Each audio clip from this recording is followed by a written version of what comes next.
silent meditation retreat. I did it in Mexico, in like 2 hours from Mexico City. Um, anyway, so I'm gonna tell you my experience with it, and I recommend it because I already did one.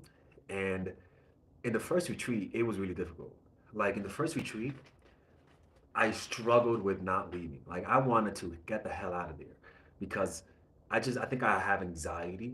So I noticed that out of everyone in the retreat, I was the most like physically uneasy. Like I was more jittery, I moved more, and I struggled with the fact that I have to be there for 10 days. And so the anxiety I wanted to get out was a lot more than anyone in the retreat. I know that for sure because we talked about it, and the meditations were really hard.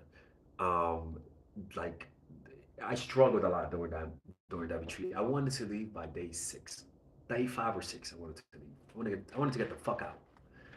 So this one was a little bit easier. If the first retreat was a 10 out of 10 difficult as it was, this one was a 9 out of 10. I wanted to leave by the seventh day. I wanted to get the fuck out. I'm not even kidding with you.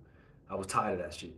Um, and it's because like the countdown from first of all, they have the first day you're there is day zero. Day zero.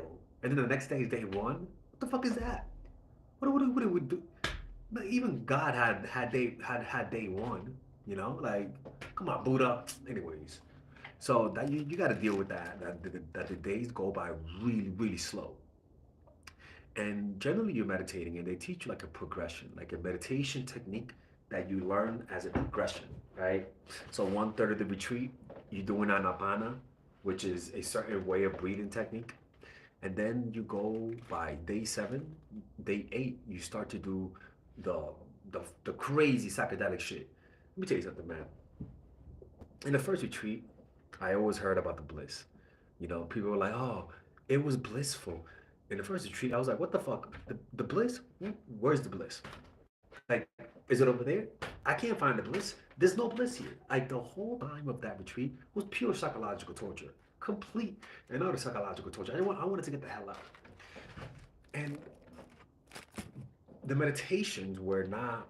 It definitely changed my life. I'm not even kidding with you, right? It expanded my ability to meditate longer periods of time.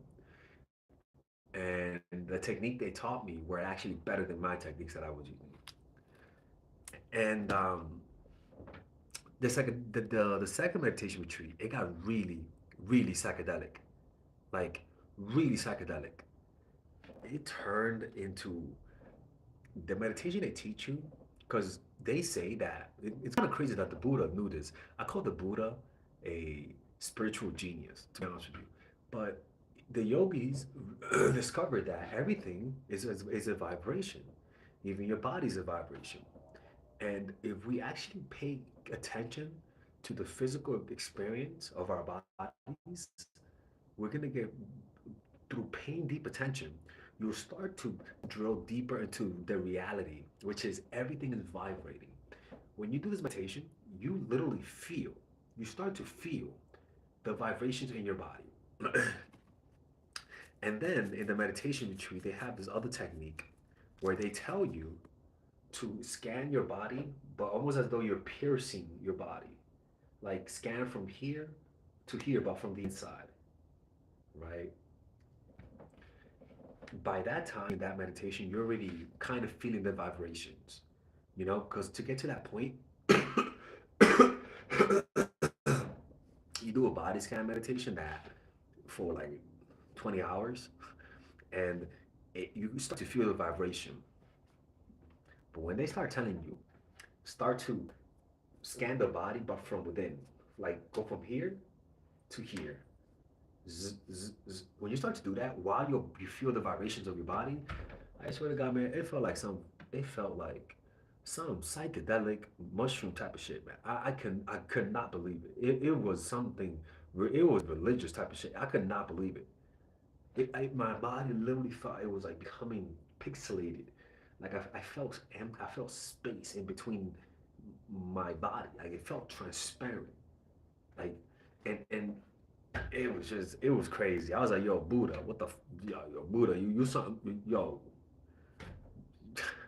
crazy shit, man. That was insane, man. I never expected something like that, you know. So in terms of the meditation, the retreat and the meditations in the retreat got easier.